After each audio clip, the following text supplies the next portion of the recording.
So this is our May 2022 meetup, and we're going to be talking about model-based systems engineering. So we just go to the next slide. Yep, certainly. So the open source satellite program. So we run regular meetups on a diverse range of topics related to space-based and space-enabled systems, from the deeply technical to matters related to the wider space ecosystem. So the open source satellite program was established by KISP and focuses on our vision for the open source satellite program to make space more accessible and to promote the responsible, sustainable utilization of space. So through our own personal experiences in designing, building, and operating spacecraft, we have seen at firsthand the utility of small satellites and the ideas that they have stimulated and the value that they provided to many sectors and many industries. So we can see the future potential of small satellites to influence and make a positive impact to everyone's lives. So the open source satellite program is being developed for the open source community, by the open source community. And there are lots of different ways to get involved, and I'm going to talk more about that at the end of the session.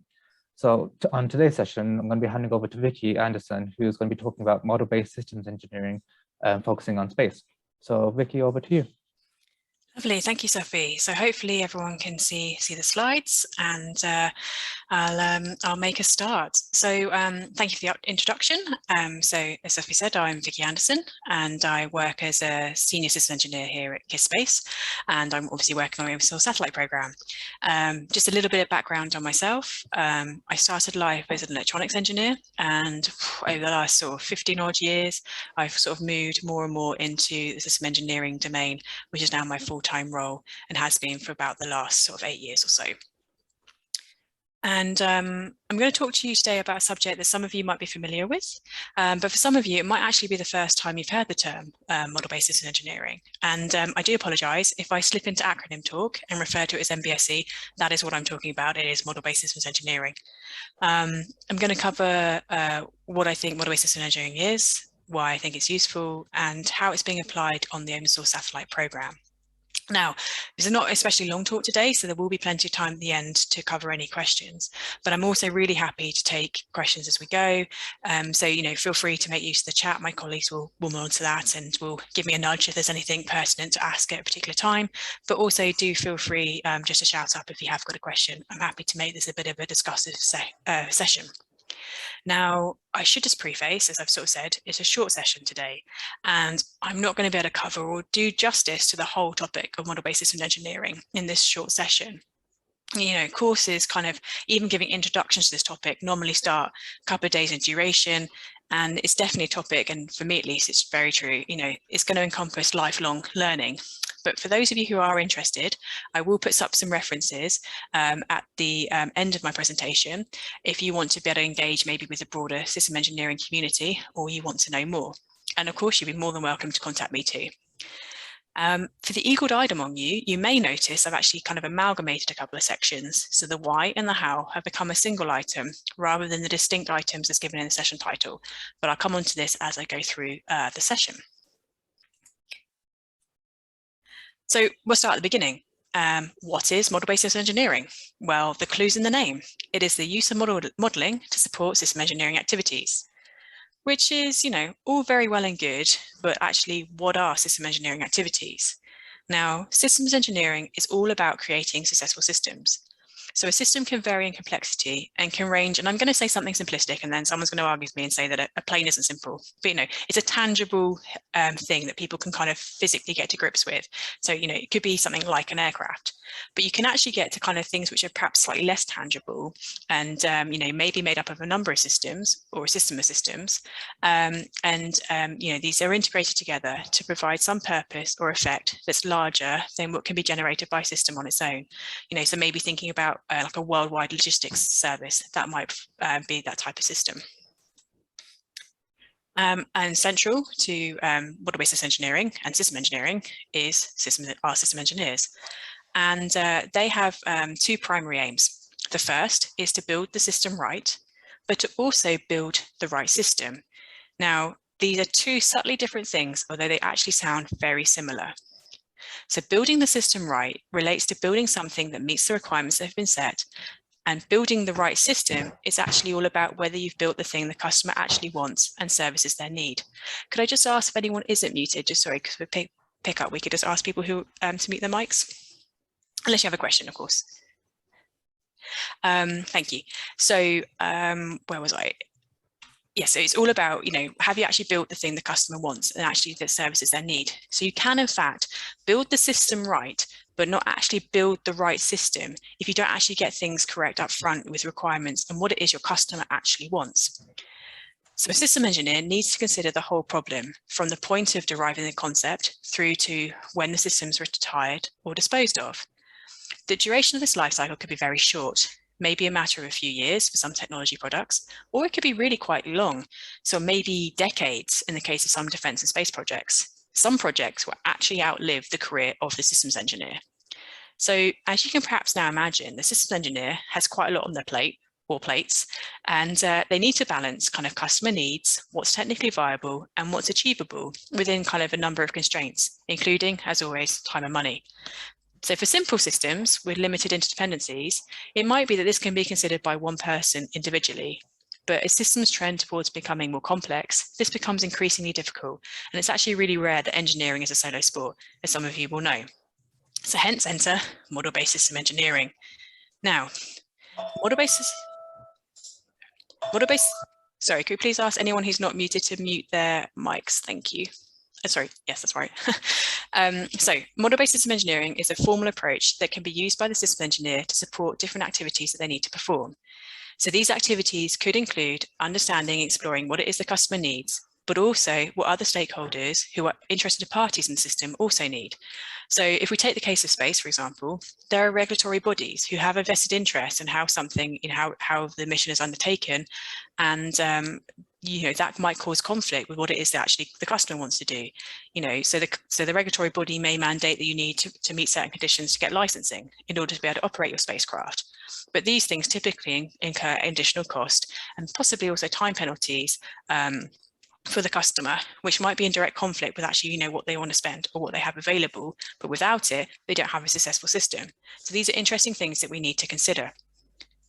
Requirement derivation is also a key point, as I made at the beginning, talking about the fact that the system engineer is responsible for building the system right, but also building the right thing. And so requirements are used to define the system and also inform others of what needs to be done. Now, model-based system engineering can also be used to analyze the performance of the system. So you can run simulations or parametric style analyses to look at how a system performs under different conditions and then make modifications and see what changes that makes. It can also be used to support the key activities of verification and validation. And these are central to the system engineer in proving they have built the system right, which is verification, and that they've built the right thing, which is covered by validation. If you actually don't think about how you're going to do this verification and validation early enough, it might actually be possible to create a system that can't be verified. And there's probably a whole separate presentation topic on requirements, how to write good ones and how to then look at verification and validation, but that's not going to be the subject for today. I say that could be a whole separate series of presentation topics.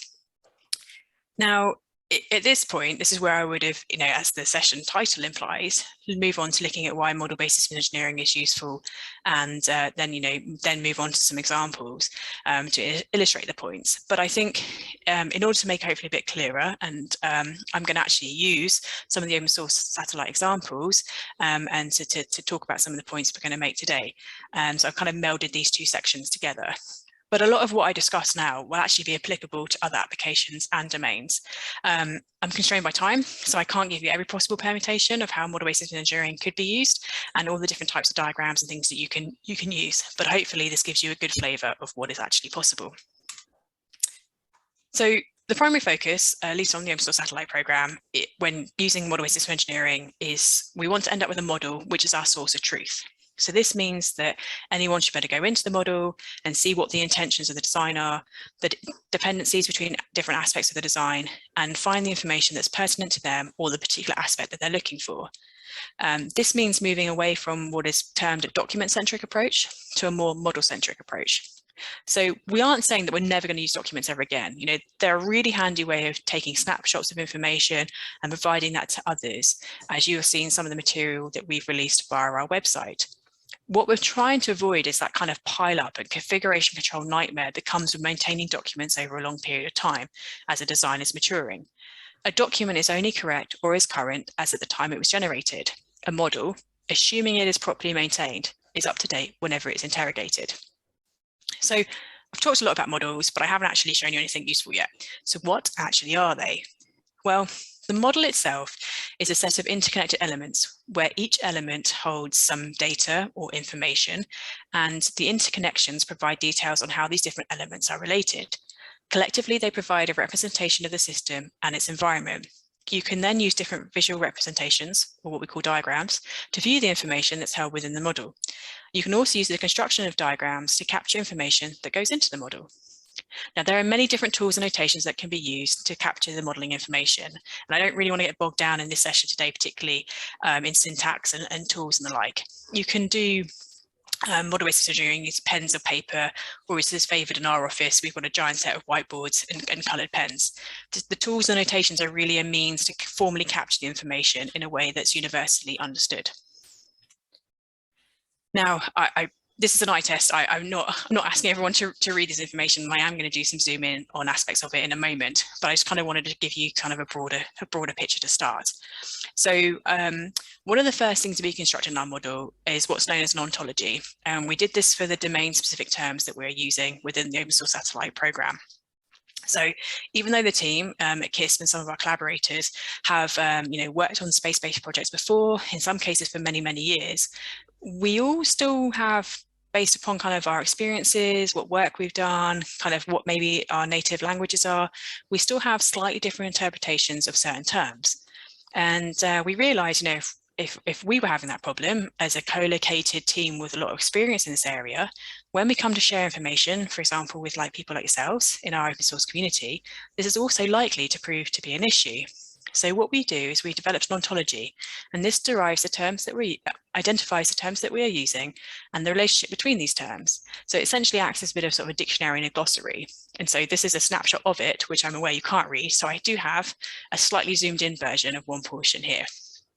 Now, this notation may look a little odd. We're using something here called SysML.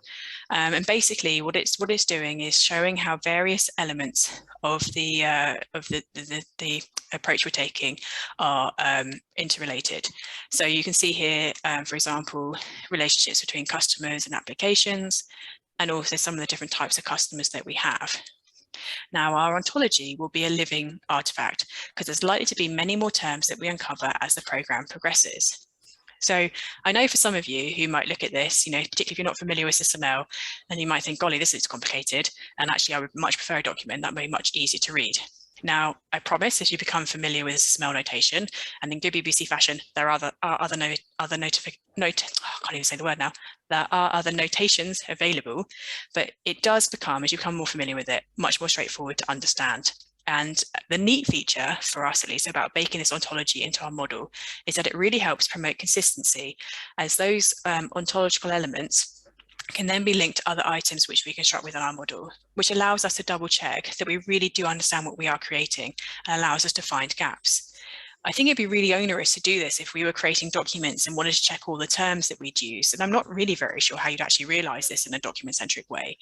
With a model, you can run kind of checks behind the scenes to see that, all the appropriate linkages are in place, and you've used consistent terms. And then you get notifications if there are gaps or errors, which is quite a neat piece of functionality. Sorry, we have a question here from Nathan Kemp. It's asking if this is related to MAPS ontology, MAPS ontology. The MAPS is not something I'm familiar. Sorry, I've lost my screen, so I can't see anybody anymore. MAPS is not something I'm particularly familiar with. I don't know, Nathan, whether you had anything else to expand on that one.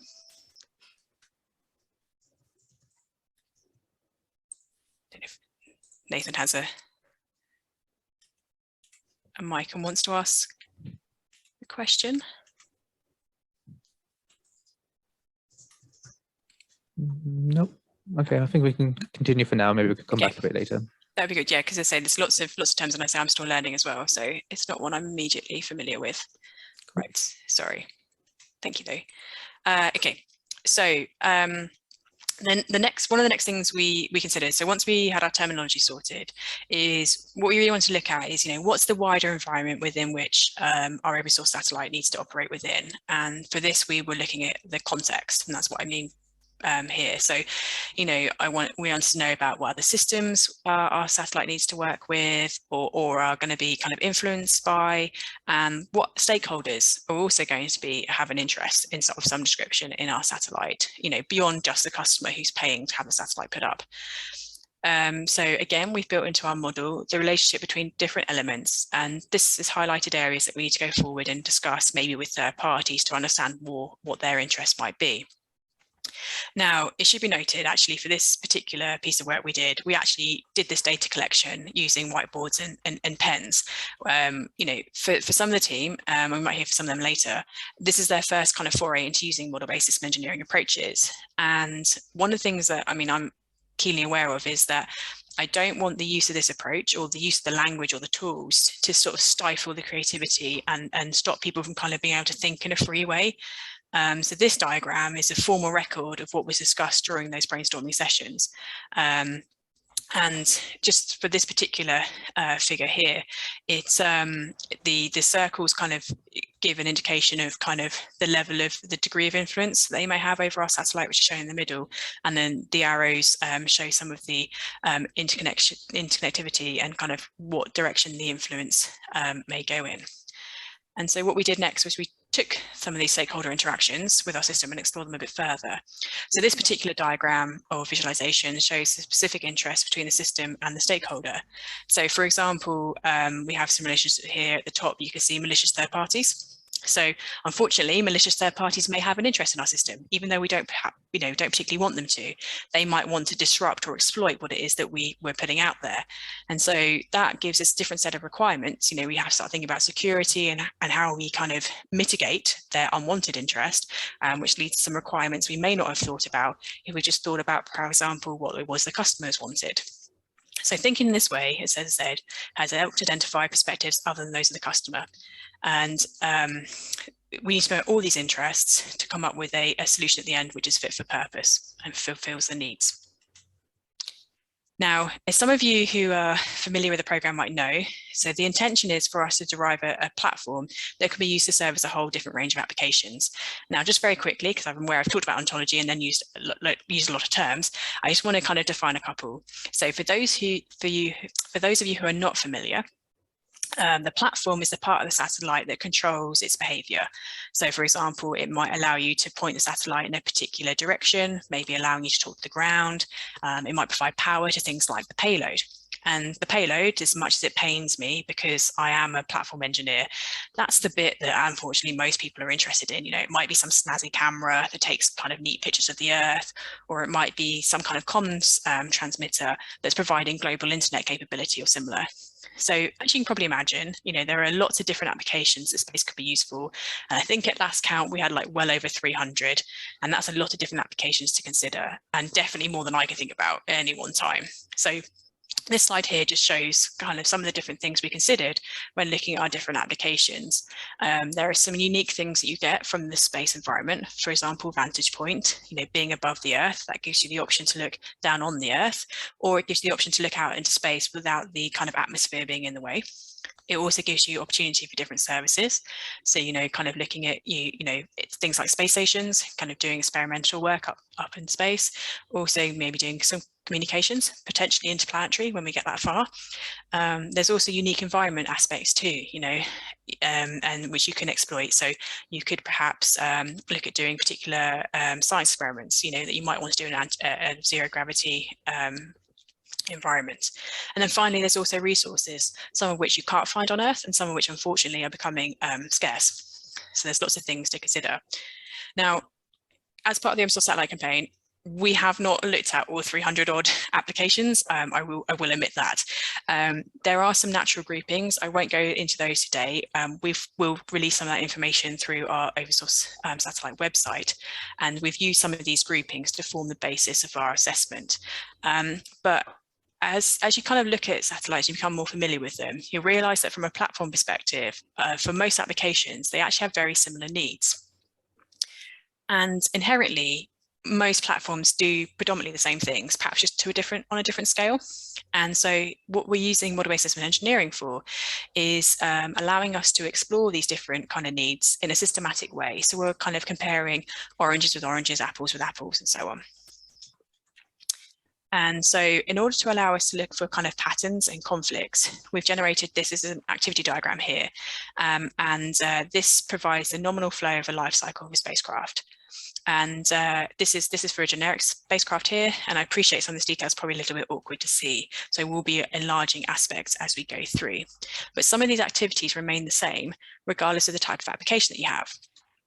Every satellite, regardless of its type, needs like the individual component parts that make it up to go through some level of qualification to prove that they're fit to fly. And then these are integrated and a system level of qualification is undertaken. You won't be allowed on a launch vehicle without proving some kind of level of qualification. It just won't happen. Similarly, all satellites need to be put into space.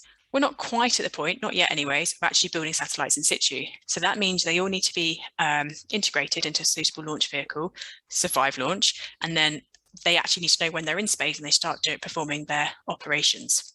And at the end of life, because we're responsible space users, we also need the satellites to be decommissioned and taken out of service so they don't cause issues for any other items which are in space.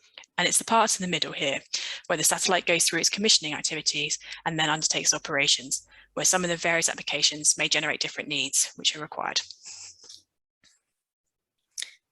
Now, in order to explore this, as I said, we had 300 odd, and we want to be able to compare them apples and apples. So what we did is we defined a baseline, which we're then going to compare to a set of different applications. If when we're doing this, we look at a new application and it adds something to the baseline that's not currently covered, we'll add it to the baseline, and then that will become our new baseline, which we then compare our subsequent applications to. Using kind of our model-based approach, this makes it quite straightforward to make comparisons, because we don't have to keep wading through a number of different documents and trying to keep them up to date, with the different things that we find. And we can keep our architectures alive and up to date, and this helps promote consistency and hopefully do some conflict identification and resolution. Now, I'm not going to ask you to paste about the difference on this slide, but it shows a quick snapshot of some of our generic modelling on the left. And this is looking at sort of the interactions between the satellite and other elements in its environment, which I've derived from the context modelling, which I showed you earlier. And this is for when it's running the nominal operations activity, which is taken from the activity diagram. Now, the figure on the right, so the diagram on the right, shows the same activity, but for a specific application, in this case, an Internet of Things application. And it's highlighted some interesting differences, such as the need to be able to communicate with other satellites, potentially within the same constellation, and maybe also having some slightly different ground infrastructure where it needs to interact with. So this adds additional needs onto the spacecraft that wouldn't have been considered if we just looked at the generic case. But also, interestingly, it shows that some of the terms and entities are the same between the two diagrams. And this allows us to check whether the actual relationships are the same. Now, having had that fixed ontology at the beginning, we know that the elements that we've added actually do mean the same thing, because we've got that built-in consistency.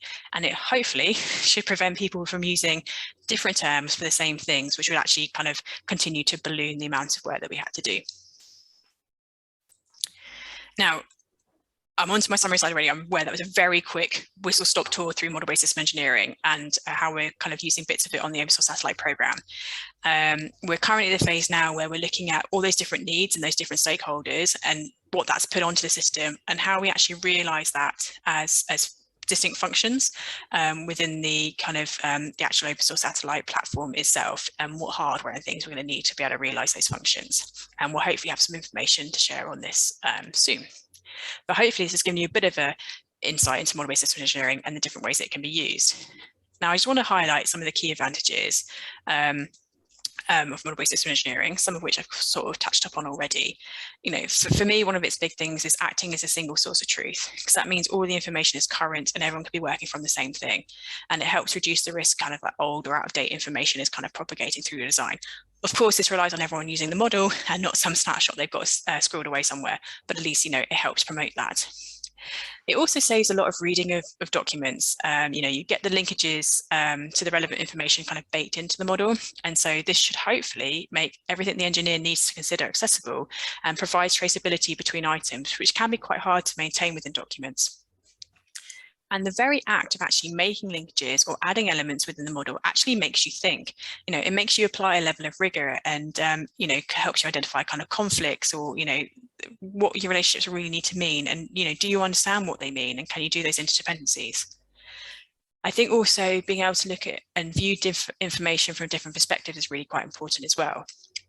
Quite often, if we're just given a customer requirement specification, we don't always have the opportunity to consider the other stakeholders who have a vested interest and see where the conflicts are, you know, with what it is that our customer wants. So these different views into the model provide a vehicle to explore linkages between elements in different ways. So, as I've sort of already talked about earlier, you know, having that single source of truth and the act of making information more visual can actually help improve communication between different parties. So in our case, the notation and syntax helps remove some of the ambiguities of the English language, which I'm sure we've all come across from time to time. I've already mentioned rigor, but being able to apply a formalized approach is something, you know, something that's more than a head full is actually really useful. You know, I think, you know, how often have I got to the end of a document or three, and then by the end forgotten what it was I started with and had to sort of gone backwards and forwards. So the ability to kind of view information from different perspectives and explore different facets of problems, you know, you might not get with that kind of slightly flat document approach is really, really quite useful. That's not to say that model-based system engineering is, you know, not without its challenges. You know, the notation and tools can really put some people off and is in effect something else that someone has to learn. We're trying on our program really hard to not allow kind of the use of notation and tools to stifle creativity and stop people from being involved. You know, it's therefore, and I would echo this across projects, not just ours, you know, sometimes actually it's worth stepping away from the tools and the notation, get back to, you know, good old-fashioned whiteboards, you know, pens, and to really get to the crux of an issue, to allow those who perhaps aren't as familiar with kind of notation and things to get involved, and then use the model as a place where, you know, you formally record what's happened or been discussed or been agreed. And I think another one of the really quite big challenges is the interconnectivity issues around different tool sets. I'm sure any of you who do this for a living, or even just any kind of, you know, IT-based work for a living, you know, tools don't like to talk to each other, and unfortunately, you know, in some of the engineering domain, that's just the same today. There isn't currently one kind of master product that actually allows you to link all different engineering tools together, you know, to allow you to pull kind of your electronics analysis, you know, take numbers from your model straight into your analysis to then, you know, feed across to your design work. There are a number of tool sets are trying to address this, but we don't have a de facto standard yet. But I think that's something that will change as, you know, things are more broadly adopted. And so what I've given you today is a real quick snapshot of what's out there. And there are a multitude of different kind of frameworks and patterns that can be applied to help bring rigor and structure to your model-based system engineering activities. You know, there's a whole plethora of different frameworks which have been born out of different industries, which you can look to use. Like all things related to system engineering, I think I say this a lot, and anytime I give a presentation about system engineering, is all about tailoring and scalability. You know, one of the most important lessons that I was taught when I started modeling was, you know, always have a clear goal and stop point for your model. Otherwise, you'll just end up modeling forever and ever and ever, trying to get closer and closer and closer to reality, but really for diminishing returns. You really want to use it as an arsenal, a tool in your arsenal, to help solve a particular problem. So it should be one of a you know, part of your tool set, you know, and say have clear goals to use it for. And finally, there are a lot of really smart people out there doing really neat things with model-based system engineering. You don't have to actually just be designing a widget to actually use it. You know, people are using it to explore kind of like enterprise level stuff, you know, how companies operate, how they're set up, defining processes, and for doing a lot of kind of human-centric applications, which does pose an interesting challenge. How do you actually model people and their behavior? You know, because people don't always perform or act in a deterministic way. So I just want to say thank you for your time. There's a couple of references on this slide before I open up the floor for questions.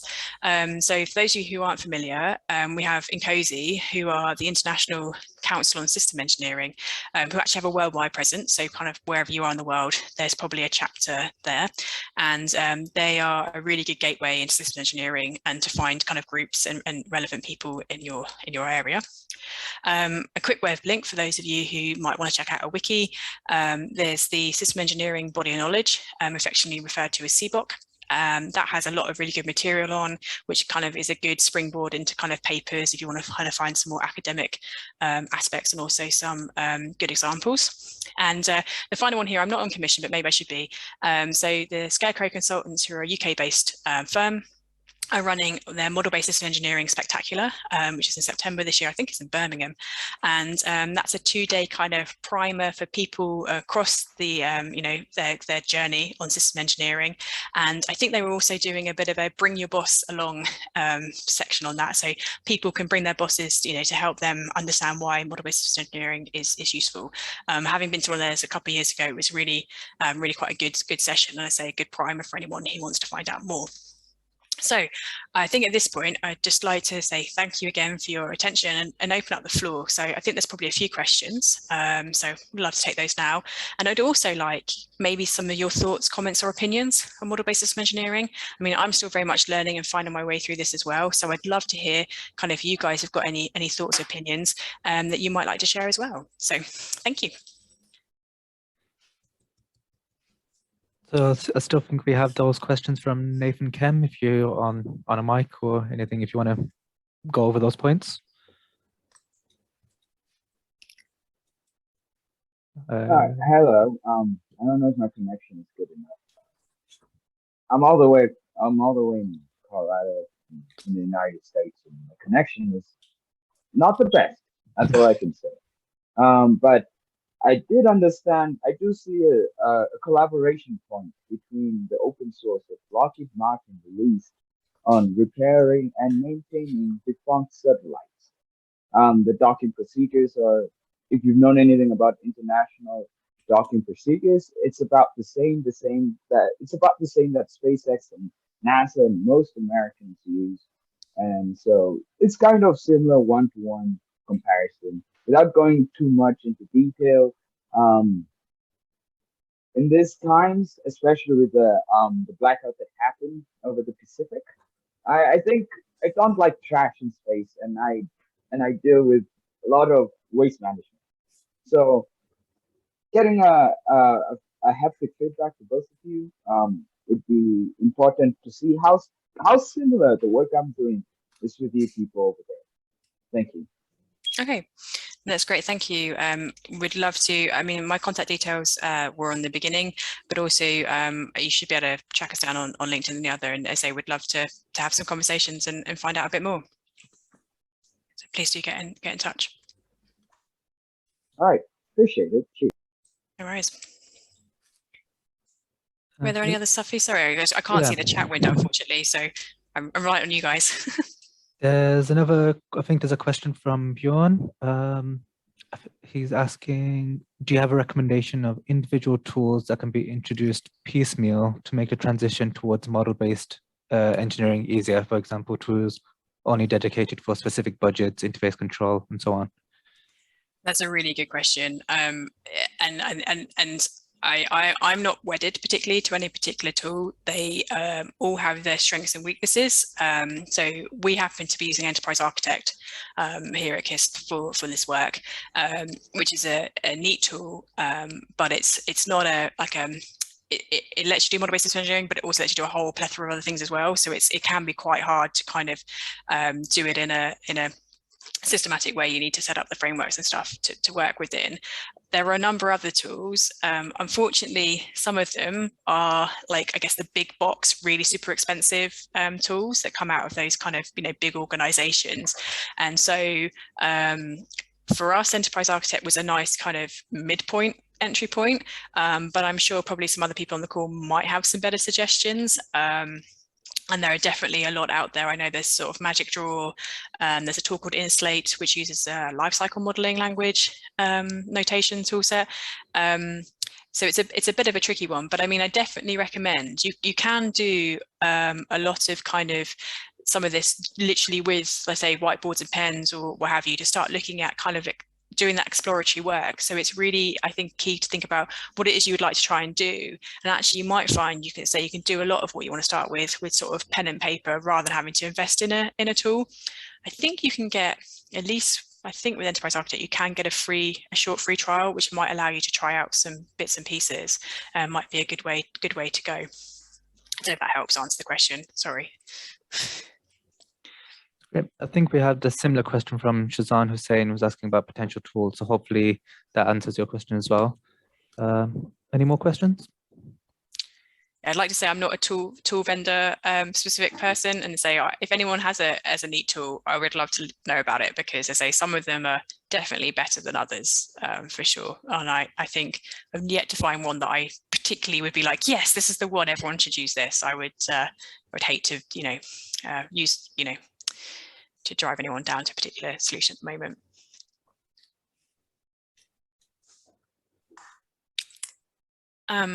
I guess, Sophie, there's no more questions at the moment. I guess, so on the call, hopefully, is Angela? Angela, you still there? Yep, I'm still here. Excellent. So Angela is our chief engineer and has spent many, many years in the system engineering domain. But I guess Angela hadn't seen model-based system engineering before until I turned up and said, we should do this thing, right? Yeah, so I've been doing what I guess would be called system engineering for over 30 years, but I've never actually taken any courses in it. So I've sort of basically learned on the job, shall we say, and sort of used the standard approaches that other people use, with document management systems and Excel spreadsheets and various things like that. And coming from sort of like I used to work for SSTL, and coming from a company like that, you do start to get a bit of experience in working with the customers to try and understand what they are looking for, rather than just having some requirements down. So you sort of begin to get that mindset. But when Vicky sort of said, let's do model-based system engineering on this open source, and I went, oh, but I'm too old to learn new things. But we thought we'd give it a go, and Vicky's been very patient with me. And I think I would echo some of the things that Vicky said. I would echo. I found it quite off-putting initially in terms of having to learn the SysML notation and looking at the tool and going, oh my goodness, that just, I can't read that, because I'm used to being able to scribble on a piece of paper. And when you give me that big ontology, it was like, oh, this hurts my head. So I would, I echo what Vicky says about actually what you want to do is you want to do it in a way that doesn't put a blocker on stimulating the mind and actually getting those thoughts out and being able to work through the problems, because a lot of people initially won't be able to do both of those. They won't be able to use the tool and actually do the thinking because it sort of blocks. So doing that piece of whiteboarding, but using, as Vicky says, the model-based approach in terms of what are your stakeholders, looking at regulatory issues is something that always gets forgotten until much later on in a lot of space programs. What are those things that you have influence on or could influence you? Getting that visibility in a more controlled and structured manner, I think, was one of the things I found probably the most useful out of the early work.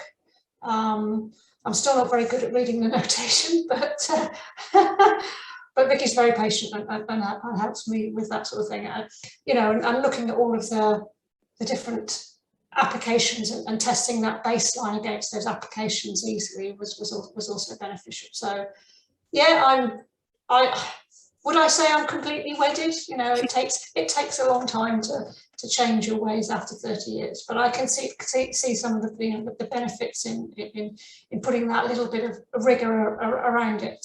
Again, it's that scalability. It's that I've got a small problem. Don't put a big set of processes and thought processes behind it, but be able to scale down to what you actually need to do is also something that you need to bear in mind. So those are my quick thoughts on my dipping my toe into model-based system engineering. Excellent. I'm pleased you found it useful.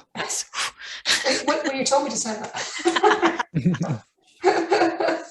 So we've got another question from Bjorn. He says, so when old space, ESA, LSIs still want document-based reviews, how do you combine them effectively if you are trying to navigate both efficient new space with MBSE and still being open for old space contracts? So that is a tricky one, and I think there's always an interesting tension, even just between I'm going to say new space and old space, and I'm sure Angela's rolling her eyes somewhere on that. It is interesting, and it is one of the challenges that we have found. You know, having model-based reviews is tricky, and so I think I'll echo the point that I made back at the beginning. You know, we are trying to move to a more model-centric approach, but that doesn't mean we're throwing away documents. So you'll actually find, and we find this, you know, a lot of industry, if I gave them a model, wouldn't know what to do with it. They would just go like, great, but I want some requirements, please, or I want, you know. And so what we have been doing is generating, in effect, documents from our models. So a lot of the models have quite neat functionality for that to allow you to do the exporting. And that's definitely how our software engineers have been working for generating kind of specs and things. So we have, I guess, made some concessions and compromises, because, you know, we want to be able to do the work. We don't want to kind of suddenly box ourselves out of being able to do that. So I think one of the things to be kind of considerate of is, you know, you can put some structure around your models and generate things that look like traditional documents, but in effect, the source material comes from your model, so you get that consistency and you don't lose that linkages. And I think that's what's important. So that's definitely the tact I'm taking, is trying to, I guess, I think a bit like, you know, when you have a kid and you want to give them vegetables, but you want to hide them, so you chop them up small and kind of hide them in with something else. You know, I think it's a little bit like that with the model stuff. You know, you put it into something that looks like, you know, something else, and try and get it in a little bit by stealth. But yeah, it's definitely a challenge. I say, and it's definitely something we've kind of gone, do you know what, there's no point us just trying to throw a model down someone's throat. We'll have to package it up so it looks slightly different and looks a bit more like what they're expecting traditionally. And that has admittedly shaped some of how we've set up our models, so that we can actually get the information out in that way and into a format that, for that particular perspective and that particular view, you know, kind of for that client, or that, you know, gives them what they need. So I don't know if that helps answer the question. But it's also because you're building that document from a sort of one source of truth. You know, for instance, if I'm reviewing a CDR pack, 9 times out of 10, that CDR pack will be inconsistent across the documents. Whereas if you're at least generating your documents from your single source of truth, they will all be consistent if you take it at the same point, which is another little benefit in sort of at least helping you service the document-centric parties.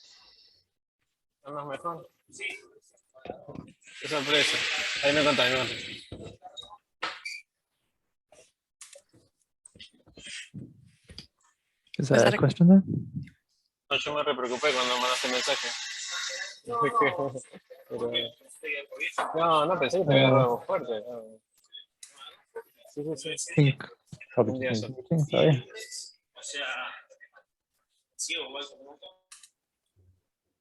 Okay. That's it.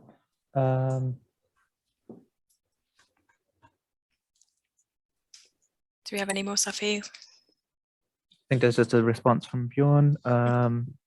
So he says, gotcha. So acceptance of MBSE has to be ground up process to get the big companies used to it sneakily, as opposed to mandated from the top down.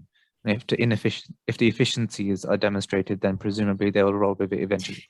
And yeah, and that's an interesting point, actually, because if you do and this is probably across the board, if you do system engineering well, people kind of go, well, people don't realize its value necessarily because everything just works well, but it's because you've done all the work to make it work well, if that makes sense. If you don't do it well, that's when you experience problems. And so it's always a little bit tricky. You know, I've had this before. Project managers said, well, you know, it's going to cost me a lot to do this. And it's like, well, actually, no, you save money down the line. It just looks like it costs more up front, but it's really hard to cost something when something hasn't gone wrong, but you've stopped it from going wrong because you've done the work. And that's a real tricky piece. And I think that then also comes back to modeling for a particular reason. I've seen projects where people have modeled, but just modeled and modeled and modeled and modeled, and they've ended up with this fantastically expensive model, but it doesn't really answer any questions because no one's really thought about what they're actually modeling for. And so it's a really tricky point, because it's very easy to, I guess probably people have found this before, you know, across the board. If someone have seen something not work and thinks it's expensive, they won't be willing to give it a go again. And so that becomes then a tricky kind of hurdle to overcome.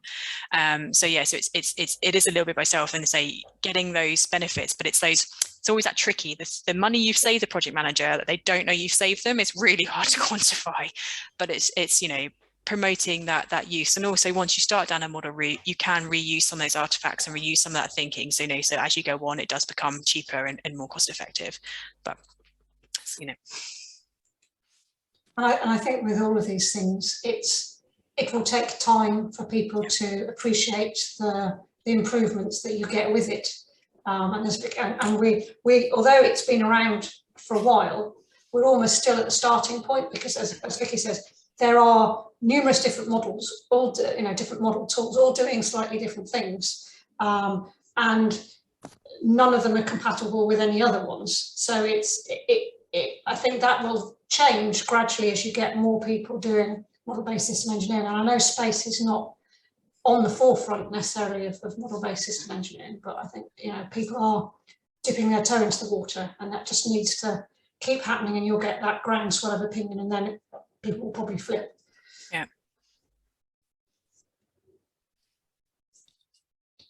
Cool. I don't think there's any more questions. So I think we can just finish up there. Excellent. Well, thank you very much, guys. So thanks, Vicky, for that talk. I think it's been really useful for everyone here. So how can you get involved with the open source satellite program? So you can sign up just to get updates on what we've been doing. You can look to contribute to some of our projects. So that spans software, hardware, and marketing activities. You can also do your own talk about an area of your interest. So we're always on the lookout for guest speakers to come and add extra dimensions and perspectives on what's been going on, and that would also help other people in this industry find out more. Or you could sponsor us, so contributing to what we are doing to enable us to accelerate our developments. So next month we're going to be looking at the RSAT-T, so that's going to be a space systems engineering testbed, and that's part of the open source satellite program, and looking at developing and producing a low-cost functional representative model of a spacecraft for purposes of education, test, and development.